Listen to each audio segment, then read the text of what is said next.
Assalamualaikum dear student, welcome to biology class with Dr. Saira Mumtaz. Today we will discuss about the journey through the digestive system means human digestive system. एक human को अपने digestive system में किन किन pathway से गुजरना पड़ता है। सबसे पहले फूड माउथ में एंटर होती है, देन एसोफेगस में जाती है। इन सब के डिफरेंट ऑर्गन्स के काम होते हैं। देन उसके बाद जो है वो स्टमक चर्न करता है इसको। उसके बाद जो है वो लीवर बाइल प्रोड्यूस करता है। गॉल ब्लैडर जो है वो बाइल उसको स्टोर करते हैं बाइल को। पैंक्रियाज जो होती है उनका भी डिफरेंट काम होता है। स्मॉल इंटेस्टाइन डाइजेस्ट करती है, ऑब्जॉर्व करती है न्यूट्रिएंट्स को, फैट्स को, कार्बोहाइड्रेट्स को। लार्ज इंटेस्टाइन क्या करती है, साल्ट और वाटर को फूड से एब्जॉर्ब करती है और बाकी वेस्ट मटेरियल को रेक्टम में ऐड कर देती है। वो स्टूल की फॉर्म में टेम्परेरी स्टोरेज होती है, एनएस के थ्रू स्टूल जो है वो बॉडी से एग्जिस्ट हो जाती है। देन हम देखते हैं ऑर्गन ऑफ डाइजेस्टिव सिस्टम।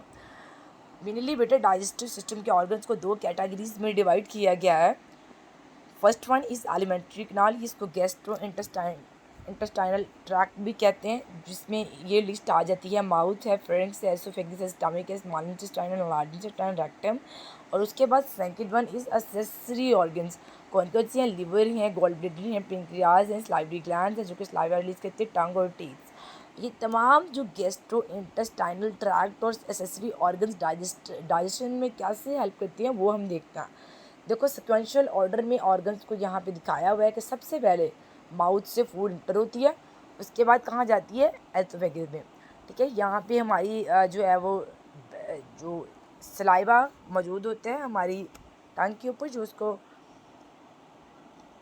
देखिए सबसे पहले स्टार्ट में देखिए माउथ से क्या होती है food. Mouth is also called oral cavity या बक्कल कैविटी भी से बोलते हैं। इसका मेन फंक्शन क्या होता है माउथ का, कि इसने फूड को एडजस्ट करना है। ठीक है, या पानी है या फूड है, पानी को ड्रिंक करते हैं, फूड को इंजेस्ट करती हैं, उसको लेके जाना है। और उसके बाद जो है वो टीथ का काम हो जितने कि इंजेस्टेड फूड को उसने इंजेस्ट किया, माउथ ने टीथ को स्मॉलर पीसेस में ब्लॉक करता है और स्वॉलो करता है। ठीक है, उस खुराक को। डन हम देखते हैं कि ये जो there are the total 32 teeths in the mouth. आपको पता है टीथ की 4 टाइप्स होती हैं, इंसाइजर, किनाइंस, प्रीमोलर्स और मोलर। जो किनाइंस होती हैं जैसे कि नॉन वेज फूड है, जो ज़्यादा हार्ड चीज़ें होती हैं उनको तोड़ फोड़ करती हैं। जो सामने हमारे नोकीले दांत होती हैं वो किनाइंस होती हैं। इंसाइजर्स, ठीक है, that is help in the chewing biting. And then premolars and molars जो होती हैं उनका मेन काम क्या होता है, ये चर्निंग में हेल्प आउट कर रही होती हैं। फिर इसके बाद जो है हम बात करते हैं टंग की। हमारी ज़बान का क्या रोल होता है डाइजेस्टिव सिस्टम के अंदर, वो कैसे हेल्प करती है। आपको पता है हमारी ज़बान के ऊपर हमेशा वेट रहती है, वेट कंडीशन में होती है। वो क्या होती है, क्योंकि उसके ऊपर जो है सलाइवा मौजूद होता है। वो ऑलरेडी सलाइवरी ग्लैंड जो होती हैं वो सलाइवा रिलीज़ करते ही रहते हैं। तो फिर क्या होता है, जब कोई भी खुराक हम खाते हैं तो वो help in the moving the food. Tongue क्या करती है कि उसको फूड को मूव करवाती है। वो कैसे, टंग के पास सलाइवा मौजूद होता है जो उस फूड के साथ मिक्स हो जाता है, और उसके पास टंग के पास क्या होते हैं, टेस्ट रिसेप्टर्स भी मौजूद होते हैं। स्वीट के, सॉल्टी, सावर, बिटर, ये तमाम टेस्ट बर्ड्स, या इनको टेस्ट बर्ड्स बोलते हैं, टेस्ट रिसेप्टर्स बोलते हैं। जब हम कोई भी चीज़ खाते हैं, मीठी, नमकीन, कड़वी या खट्टी, तो हमें इनसे पता चलता है, टेस्ट बर्ड्स बताती हैं कि आया कि ये खट्टी है, क्योंकि वो बर्ड्स मौजूद होती हैं ऑलरेडी। स्लाइवरी ग्लैंड्स की बात करते हैं, ये देखिए ये सलाइवा निकल रहा है। हमारी ज़बान ऑलवेज जो है वो वेट कंडीशन में ही रहती है। वाई, क्योंकि इसके पास सलाइवरी ग्लैंड्स मौजूद होती हैं। That is very important in digestion. Salivary glands क्या करती हैं, secrete saliva watery liquid. Saliva watery liquid होता है which contain digestive enzyme mainly salivary amylase that help in the carbohydrates की सलाइवरी अमाइलस क्या करती हैं, कार्बोहाइड्रेट्स की डाइजेशन करती हैं। फिर इसके बाद three pair of salivary glands को हम डिस्कस करती हैं, पैराटिड ग्लैंड्स, सब मैंडिबुलर ग्लैंड्स और सब लिंगुअल ग्लैंड्स। इन तीनों ग्लैंड्स के जो 3 पेयर ऑफ ग्लैंड्स हैं, इनके डिफरेंट फंक्शंस होती हैं that help the saliva to mix and chew the food in the mouth. और जो सलाइवा मिक्सड होता है च्यूड फूड के अंदर, उस चीज़ को वो क्या, जब फूड के अंदर सलाइवा मिक्स हो जाता है तो वो जो फूड है वो क्या बन जाती है, उसको हम बॉलस बोलते हैं, सलाइवा मिक्सच्यूर्ड फूड को। ठीक है, दैन हम फेरेंक्स की बात करते हैं। फेरेंक्स का डाइजेशन में क्या काम है, फेरेंक्स को हम थ्रॉट भी कहते हैं।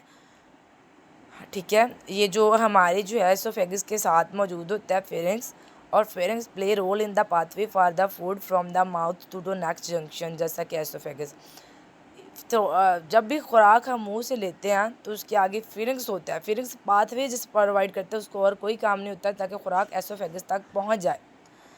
ठीक है, एसोफेगस को फूड पाइप भी बोला जाता है, मतलब कि ये वो पाइप है जिसके थ्रू तमाम ऑर्गन्स में खुराक जाती है। इसको होलो ट्यूब लाइक स्ट्रक्चर होता है जो कि फूड को फेरिंग से स्टमक तक कैरी करता है। इसका काम क्या होता है कि इसने ये पाइप होता है, पाइप की तरह जैसा पानी जो होता है पाइप के अंदर वो तमाम जगह पे पानी को पहुंचा देते हैं। इसी तरह एसोफेगस जो तमाम ऑर्गन्स तक जो है वो खुराक को पहुंचा देती है। इसकी अबाउट ये जो है इट्स अबाउट 25 सेंटीमीटर लॉन्ग, इसकी लंबाई कितनी होती है 25 सेंटीमीटर। अब हम स्टमक की बात कर लेते हैं। खुराक एसोफेगस के बाद कहाँ पे एंटर होती है, स्टमक के अंदर जाती है बच्चे।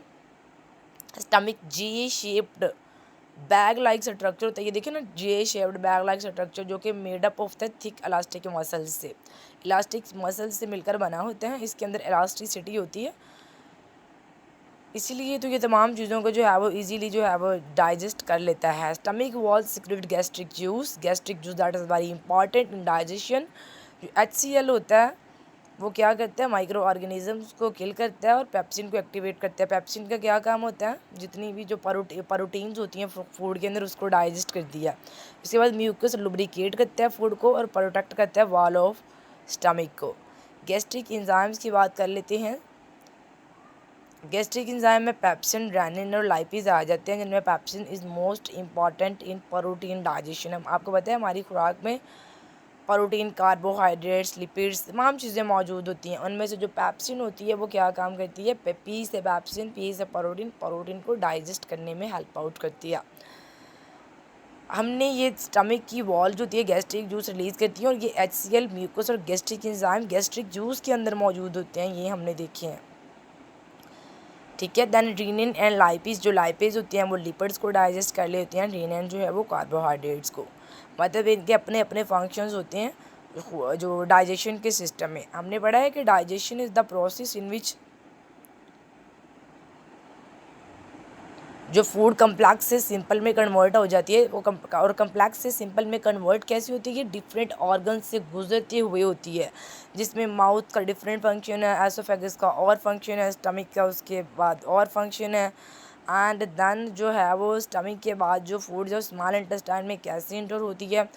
ठीक है, जो पाथवे कौन सा होता है हमारी फूड का गुजरने का, देन उसके बाद each organs have different functions।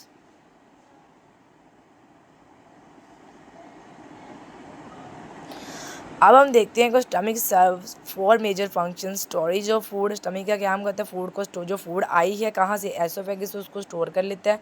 और स्टमक के अंदर फुल डाइजेशन नहीं होती। फुल डाइजेशन हम देखेंगे कहाँ पे होती है, पार्शियल डाइजेशन होती है, मतलब कि प्रॉपर तौर पे डाइजेशन नहीं होती स्टमक के अंदर। पार्शियल डाइजेशन मतलब कि कुछ चीज़ें डाइजेस्ट हुई कुछ नहीं हुई। और उसके बाद जो बात करते हैं मैकेनिकल चर्निंग का प्रोसेस, मतलब कि चर्निंग होती है ब्रेक डाउन या तोड़ फोड़, जो खुराक की जो चर्निंग हो रही होती है वो भी स्टमक के अंदर हो रही होती है, बट कंप्लीट डाइजेशन स्टमक के अंदर नहीं होती है। हम मोस्टली ये लफ्ज़ सुनते हैं कि हमारा मैदे ने फ़लाँ चीज़ हज़म की, फ़लाँ चीज़ नहीं हज़म की, but the stomach is play role in digestion, but fully food जो है वो हम ये नहीं कह सकते कि स्टमक में डाइजेस्ट होती है। वो कहाँ पे जाके डाइजेस्ट होती है वो हम देखते हैं। फुली फूड जो होती है बच्चे ज़्यादा स्मॉल इंटेस्टाइन में जाके जो है वो डाइजेस्ट होती है। यहाँ पे फूड स्टोरेज होती है, फूड स्टोर होती है आके, इसकी पार्शियल डाइजेशन होती है और मैकेनिकल चर्निंग मतलब कि चर्निंग मतलब तोड़ फोड़ हो रही होती है फूड की। That is the function of stomach in digestion. ठीक है, डाइजेशन के प्रोसेस में स्टमक का ये रोल होता है कि वो गैस्ट्रिक जूस को रिलीज़ कर रहा होता है, जिसके अंदर HCl, म्यूकस और गैस्ट्रिक एंजाइम्स होती हैं। वो एंजाइम्स पेप्सिन जो रेनिन और लाइपेज जो प्रोटीन और लिपिड्स वगैरह को जो डाइजेस्ट कर रही होती है। स्टमक 4 मेजर फंक्शंस परफॉर्म कर रहा होता है, जैसे कि storage of food, partial digestion और मैकेनिकल चर्निंग।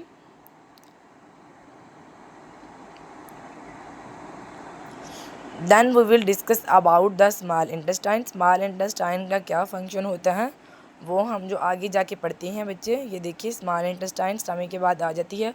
स्मॉल इंटेस्टाइन का नाम स्मॉल इंटेस्टाइन क्यों है, इसकी ना एक्चुअली थिकनेस जो है ना वो कम है लार्ज इंटेस्टाइन की निस्बत। लार्ज इंटेस्टाइन की लंबाई कम है, स्मॉल इंटेस्टाइन की लंबाई ज़्यादा है बट मोटाई कम है। तो थिकनेस कम होने की वजह से इसके नाम स्मॉल इंटेस्टाइन पड़ा है। फाइनल डाइजेशन फूड की यहीं पे होती है, जो हमने पढ़ा था कि स्टमक में पार्शियल डाइजेशन होती है, but final digestion small intestine में होती है, जहाँ पे अब्जॉर्प्शन होती है न्यूट्रिएंट्स की also take place here with help of the villi present in the wall of small intestine, जहाँ पे अब्जॉर्ब हो रही होती है न्यूट्रिएंट्स इनकी विलाई के अंदर। ठीक है, it's about 6 to 9 metre long pipe like structure arrange in the form of coil. इसकी लंबाई जो होती है 6 to 9 मीटर होती है और इसको 3 पार्ट्स में डिवाइड किया जाता है, ड्यूडेनम, जियोजेनम और इलियम। ठीक है, हमने स्मॉल इंटेस्टाइन में देखा कि जितनी फूड की जो डाइजेशन जो कंप्लीट डाइजेशन यहाँ पे होती है और इसके अंदर अब्जॉर्प्शन हो रही होती है न्यूट्रॉन्स की, किसके थ्रू, विलाइल्स के थ्रू, जो कि इसकी स्मॉल इंटेस्टाइन में मौजूद होती हैं। It is about 6 to 9 metre, that is इसकी लंबाई जो है 6 to 9 मीटर है। इसकी लंबाई that is more than large intestine. Large intestine की आप देखेंगे लंबाई कम होगी बट थिकनेस उसकी ज़्यादा होगी। और ये जो क्वाइल्ड फॉर्म में, ये देखो आपने यहाँ पे देखा कि जो ऊपर है वो लार्ज इंटेस्टाइन है, कि जो दरमियान में क्वाइल्ड फॉर्म में है ये स्मॉल इंटेस्टाइन है। ठीक है, और ये इसके ड्यूडेनम, जोजेनम और इलियम जो है वो डिफरेंट फंक्शंस परफॉर्म कर रही होती हैं during digestion, process of digestion. वो इंशाल्लाह इन डिटेल ड्यूडेनम, जोजेनम और इलियम के बारे में जो है वो टॉपिक आगे भी मज़ीद आएगा। ठीक है, उसमें इंशाल्लाह इन डिटेल इनके बारे में जो है वो बात करेंगे।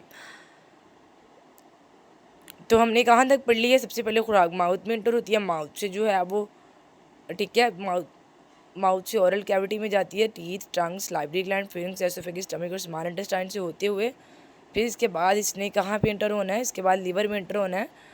ठीक है, then we will discuss about liver. Liver is the largest gland of the body. इसका वेट जो कितना होता है 1.5 kg, मतलब कि 1.5 किलो इसका वज़न होता है, जो कि बाइल प्रोड्यूस कर रहा है। बाइल क्या होता है? Greenish yellow digestive juice that is most important and helpful in digestion process. ठीक है, जो कि किसकी डाइजेशन करते हैं? बाइल फैट्स की। इसके बाद लीवर के बाद फूड कहाँ पे जाती है? गॉल ब्लैडर में। गॉल ब्लैडर जो स्मॉल पी शेप्ड, ठीक है, शेप्ड ऑर्गन होता है, जो कि कहाँ पे, किसके नीचे प्रेजेंट होता है? लीवर के अंडरनीथ प्रेजेंट होता है, और बाइल सिक्रीट कर रहा होता है लीवर से टेम्पररी, जो कि स्टोर होता है। जो बाइल लीवर से सिक्रीट होता है वो आर्जी तौर पर गॉल ब्लैडर में जाके स्टोर होता है। उसके बाद हम पेंक्रियाज की बात करते हैं। पेंक्रियाज पेंक्रियाटिक जूस को रिलीज़ करते हैं। पेंक्रियाटिक अमाइलेज जो कि फूड को डाइजेस्ट करता है। पेंक्रियाटिक जूस 3 किस्म के हैं, अमाइलेज हैं, पेंक्रियाटिक अमाइलेज हैं, ट्राइप्सिन है और लाइपेज है। पेंक्रियाटिक अमाइलेज कार्बोहाइड्रेट्स को डाइजेस्ट करता है, ट्राइप्सिन प्रोटीन्स को डाइजेस्ट करता है और लाइपेज जो है फैट्स को डाइजेस्ट करता है। और ये पेंक्रियाटिक जूस इंटर होती हैं ड्यूडेनम में for further digestion of chyme. मतलब कि ड्यूडेनम का मेन काम क्या है? कि वो काइम बनाता है। और ये काइम कैसे बनती है? जब पेंक्रियाटिक जूसेस, ठीक है, उससे जो वो रिलीज़ होकर ड्यूडेनम में इंटर होती है और वहाँ पे जाके काइम बन जाती है। ड्यूडेनम, उन्होंने दोबारा ड्यूडेनम को दिखाया कि ड्यूडेनम क्या होता है। ये जो स्मॉल इंटेस्टाइन को 3 पार्ट्स में डिवाइड किया था ना, उनका फर्स्ट पार्ट ड्यूडेनम है, जिसका काम क्या होता है? काइम बनाना। ठीक है, जब गैस्ट्रिक पेंक्रियाटिक जूसेस रिलीज़ होते हैं तो वो आगे जाके भी ड्यूडेनम का काम क्या होता है? उनको जो है वो काइम को जो है वो रिलीज़ करता है, काइम बनाता है। ठीक है बच्चे, हमने स्मॉल इंटेस्टाइन से हमने देखा कि लीवर में खुराक जो है वो इंटर हुई, लीवर से गॉल ब्लैडर में हुई। ठीक है, गॉल ब्लैडर से पेंक्रियाज में हुई, पेंक्रियाज के अंदर जाके पेंक्रियाटिक जूसेस ने अपना इंपॉर्टेंट रोल प्ले किया फूड को डाइजेस्ट करने में। उसके बाद हम देखते हैं कि next what will be next pathway of the food in the process of the digestion. ठीक है, अब यहाँ पे देखो विलाई को अगर हम देखें ना, तो विलाई जो होती हैं वो कहाँ पे मौजूद होती थी? स्मॉल इंटेस्टाइन में। लेकिन लार्ज इंटेस्टाइन की अगर हम बात करते हैं, that is comes after the pancreas. जब खुराक पेंक्रियाज से बात कहाँ पे जाती है? लार्ज इंटेस्टाइन में। ये भी क्वाइल्ड होती हैं, ठीक है, लेकिन इसकी थिकनेस ज़्यादा होती है, इसलिए इनमें क्वाइलिंग कम होती है। इसको हम कॉलोन भी बोलते हैं। Large intestine is also called colon, और इसका डायामीटर कितना होता है? 1.5 मीटर लॉन्ग। इसकी लंबाई कम है as compare to small intestine. वो हमने कितनी देखी थी? 6 to 9 मीटर थी, but its length is smaller as compared to small intestine, but इसकी thickness है more than small intestine, that's why इसको लार्ज इंटेस्टाइन बोला जाता है। ये मोटी होती है उसकी निस्बत। ये देखो लार्ज इंटेस्टाइन को आगे फर्दर 4 पार्ट्स में डिवाइड किया था, sending colon, transverse colon, descending colon और सिग्मॉइड कोलॉन। लार्ज इंटेस्टाइन को कोलॉन भी कहते हैं। क्यों कहते हैं? उसके पास 4 कोलॉन्स मौजूद होती हैं। यहाँ पे किसी किस्म की डाइजेशन तो नहीं होती, लेकिन इसका मेन फंक्शन क्या होता है कि ये वाटर की एब्जॉर्प्शन कर रही होती है। लार्ज इंटेस्टाइन जितनी भी ऑब्जॉर्प्शन वाटर की होती है वो यहाँ पे आके होती है। फिर इसके बाद यहीं से फीसिस जो है वाटर यहाँ पे क्या किया जाता है, वाटर को एब्जॉर्ब कर लिया जाता है और बाकी जो वेस्ट मटेरियल है उसको रेक्टम में जो है वो धकेल दिया जाता है। ठीक है, रेक्टम में पुश कर दिया जाता है from large intestine. It's all 4 कोलॉन्स जो है। इसके बाद हम देखें रेक्टम में क्या होता है कि rectum it is a temporary waste storage where the faeces stool या पूप जिसे हम बोलते हैं स्टोर होता है before elimination of the body. जो हमारे फीसेस होती हैं बॉडी से रिलीज़ होने से पहले कहाँ पे जो बच्चे स्टोर होती हैं, टेम्परेरी स्टोरेज होती है उनकी रेक्टम के अंदर। उसके बाद क्या होता है, एनएस लास्ट ऑर्गन है डाइजेस्टिव सिस्टम का, जिसके थ्रू फीसेस या स्टोल बॉडी से बाहर खारिज होते हैं, बॉडी से बाहर एग्जिस्ट होते हैं। ठीक है, अब हम समरी देखते हैं इसकी कि हमने क्या पढ़ा है बच्चे। खुराक सबसे पहले माउथ में एंटर हुई है, उसके बाद टीथ से जो है वो उसको च्यू किया। इसके बाद डाइजेस्टिव सिस्टम में हमने देखा कि टंग में ने अपना सलाइवा रिलीज़ किया। ठीक है, उसको उसके साथ मिक्स किया, बोलस बना। ठीक है, ये देखो ये तमाम प्रोसेस दिखा रहे हैं कैसे दांतों के थ्रू उसकी खुराक को खाया गया। उसके बाद जो है ज़बान में के ऊपर स्लाइवरी ग्लैंड मौजूद था। ये देखो स्लाइवरी ग्लैंड के साथ मिक्स होकर बोलस बना। आगे जो है वो कैसे स्लाइवरी ग्लैंड से फिरिक्स में गई, फेरिंग्स से कैसे एसोफेगस में गई जिसको फूड पाइप बोला जाता है। एसोफेगस से स्टमक में जाती है, स्टमक से स्मॉल इंटेस्टाइन में जाती है, स्मॉल इंटेस्टाइन से ये फिरिंग्स दिखाया हुआ है। ये फिरिंग्स फिर दोबारा उन्होंने दिखाया कि ये पाथवे है, जस्ट पाथवे का काम करता है। ये फिरिंग्स से खुराक होती हुई एसोफेगस, ये पाइप है, ये देखें ये पाइप है, इसके थ्रू ये फूड पाइप कौन सा है, एसोफेगस, इसके थ्रू गुजरती हुई खुराक कहाँ पे गई, स्टमक में। ये स्टमक है, ये देखेंगे जे शेप्ड स्ट्रक्चर दिखाया ना स्टमक। इसमें क्या हो गया, डाइजेशन फूड की हो रही है बट पार्शियल डाइजेशन होगी स्टमक के बाद। यहाँ यहीं पे जो है वो कायम बनेगा, जो ये जो डूडेनम दिखाया हुआ है यहाँ पे कायम बनेगा। इसके बाद स्टमक के बाद स्मॉल इंटेस्टाइन है, ये जो अंदर स्ट्रक्चर दिखाया हुआ है। स्मॉल इंटेस्टाइन के बाद बच्चे लार्ज इंटेस्टाइन में गई, इसके बाद लिवर में गॉल। ये डूडेनम का दिखाया हुआ है कि कैसे वो कायम को रिलीज़ कर रहा है। ठीक है, उसके बाद जो है वो डूडेनम